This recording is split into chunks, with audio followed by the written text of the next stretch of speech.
Namaste. I'm Nikita. Welcome back to my Manifestation e-course. This is the fifth and final stage of our 5-step process. I'm so excited about this 5-step process because it's worked for me all my life. I've manifested everything that I have ever dreamt about, and now I want you to do the same. So in step 1, we talked about what do you want. Now remember I said it's lower self and higher self. You want to really check in to make sure your higher self wants that thing. Now a lot of people, when they think about what they want, they think that it's perhaps materialistic to be asking for something like a designer handbag, for example. But I see it this way. I see it as if your higher self has asked for that, there's a reason. So recently, I'll give you my own example because I like to talk only from experience, not about other people. Although sometimes I do share about my clients as well, but I always keep their names confidential. But in this case, my higher self recently asked for some designer luggage. So like a really nice suitcase with a matching carry bag, you know, the one that you can take on the plane. Now I was a bit confused because I thought, well, I've got normal luggage. Why do I need designer luggage? I'm not even really into designer things. I'm wearing Nike today, but I don't normally. It's just not me, you know. It's not that I have anything against it either. I'm just not one of these people that's really after designer names, you know. But I recently got this kind of calling, if you like, from my higher self to say, get a nice designer luggage set. So again, I had to check in with my beliefs. Like, does it mean I'm not spiritual then if I go out and buy like a Gucci set or, you know, 𝐂𝐻𝐿𝐴? And then I realized, actually, no, it's not that at all. It's that my higher self has an identity that it's creating, and part of that identity is to show up looking and feeling a certain way, and also that identity targets a certain type of clientele. So all of this is coming from my higher mind. Remember, if it was the lower self, it would have just been like, okay, I want designer handbag because I want to, you know, look good compared to other people, or I want to fill a void, or I want to get over an insecurity. It wasn't coming from any of that. It was coming from a really higher place. And so I went out and I bought a beautiful 𝐂𝐻𝐿𝐴 suitcase with a matching hand luggage bag. And of course I felt guilty while I was buying it because it was, you know, very expensive. It's kind of something I've never done before. My self-doubt was starting to kick in, self-love. You know, if you've done my self-love e-course, then you'll know one of the things about not loving yourself is feeling guilty when you spend money on yourself. And although I've worked on that a lot, it still creeps in every now and then. So I did feel guilty, but then I bought it anyway, and I just left it there for a few months. I didn't open it. It was even in the original packaging, like the, you know, where they put it in plastic. I just didn't open it at all. I just left it, and I kept thinking, you know, there'll be a time where I'll open it. I'll just leave it there for now. And then it came to me running a retreat, and I knew that I was going to be running this retreat for quite a few months. So I was kind of gearing myself up to it. And I kept thinking in my mind, shall I take that luggage or should I just take a normal one? Now the retreat is not exactly in a 5-star place. I mean, it's a nice hotel, but it's not, you know, that kind of standard. So I was kind of in a little dilemma. Like, should I take it? Should I not? Should I take it? Should I not? And then again, my higher self whispered, take it with you. So I took it with me. I'm so glad that I did, because again, all of this is coming from my wiser, intuitive self. I felt like I really stepped into that identity. My ideal clients were all there on that retreat. They all saw me checking in.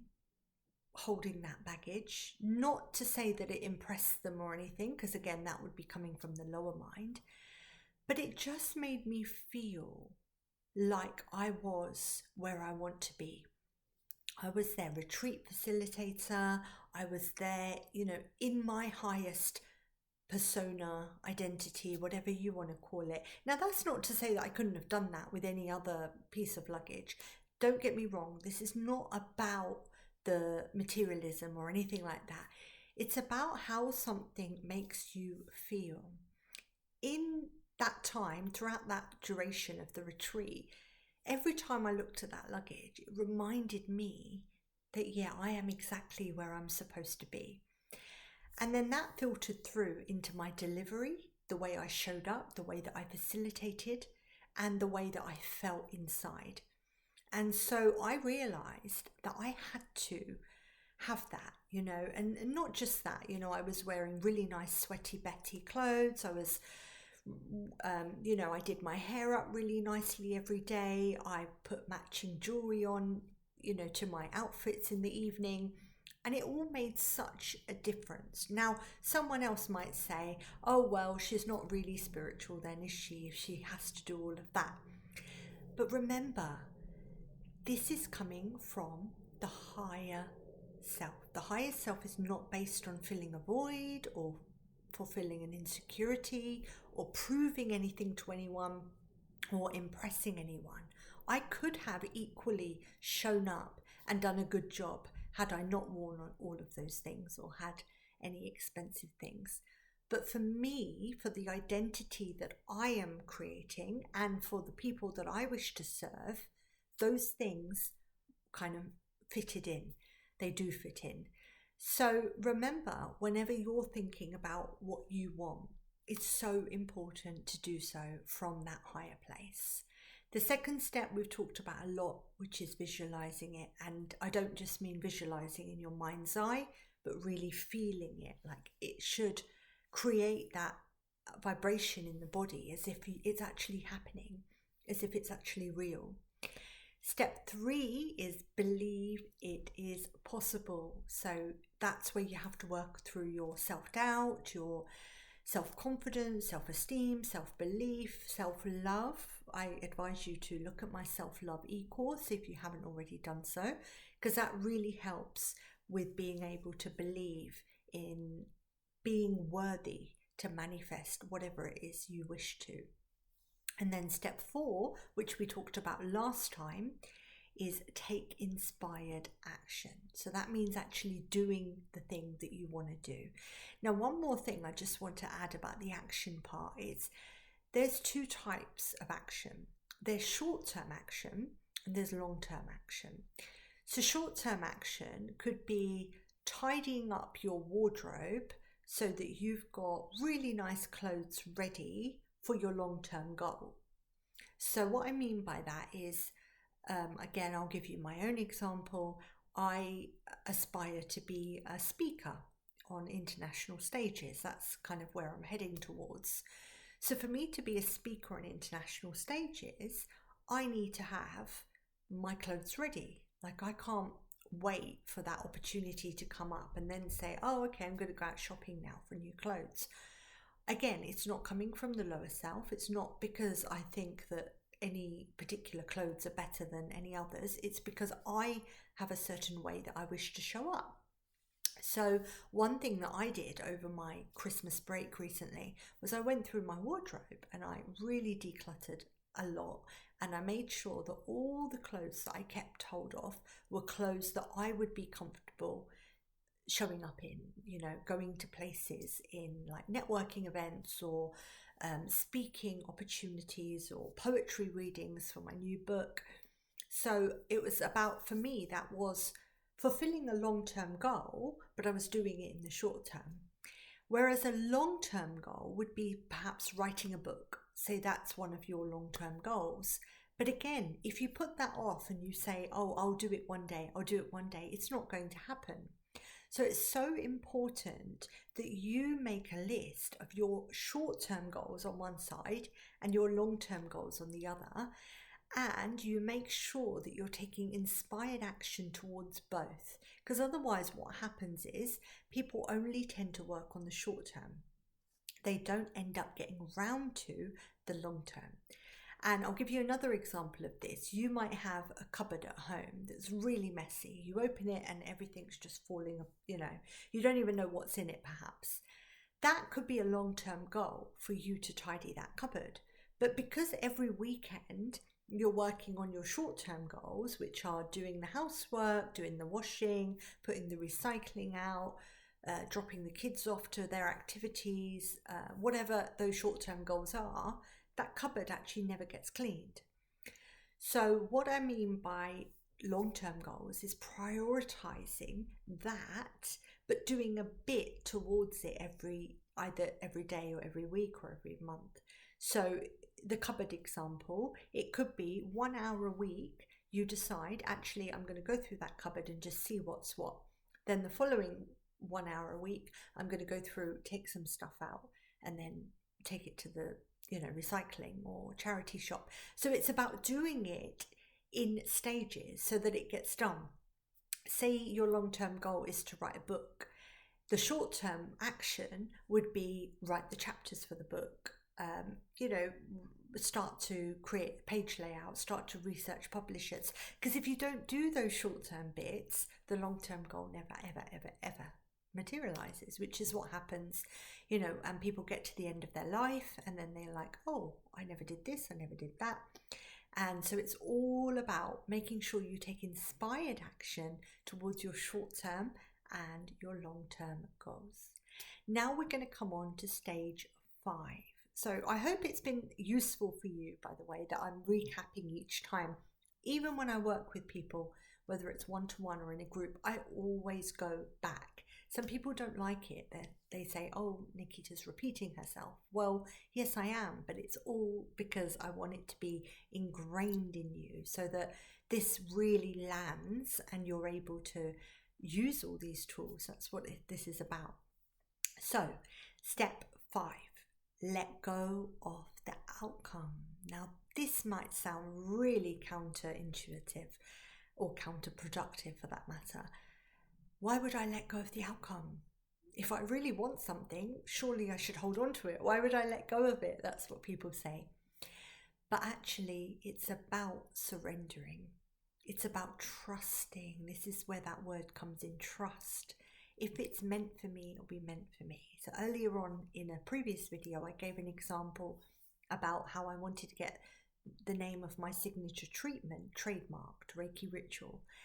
And I went through the process. I went through these 4 stages that I've been sharing with you. When it came to the 5th stage, I had to let go. I had to surrender and say to the universe, okay, if you want that name to be mine, it will be mine. And if it's not meant to be, it won't be. And that's okay. And this is where trust in the universe comes in. Trust in yourself, of course, as well, but especially trust in the universe. Similarly, you might be dating somebody and it might be going really, really well. You might be visualizing your wedding together. You might be believing that it's possible for you to move in together. Perhaps you're going to buy a house or you're going to have children.